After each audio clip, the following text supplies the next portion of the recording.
especially when your code becomes longer, and by longer, I mean containing tens or hundreds of rows. It becomes difficult to understand how your work has been structured because there are too many lines. What you could do in these situations is leave a comment. Comments are sentences not executed by the computer. It doesn't read them as instructions.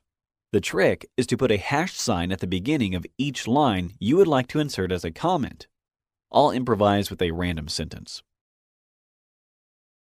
It is just a comment and not code. Execute with Shift and Enter.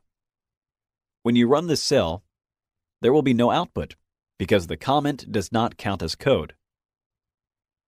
Let's add code. Print, open parentheses, 7, comma, 2, close parentheses. Execute with Shift and Enter. Yes, precisely. We got 7 and 2 on the same line, and the comment row marked with a hashtag produced no output. It remained visible only to the programmer. The computer executed the print command only. If we would like to leave a comment on 2 lines, don't forget to place the hash sign at the beginning of each line.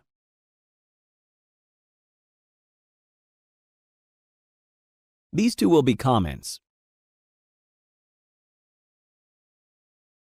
Everything seems to work.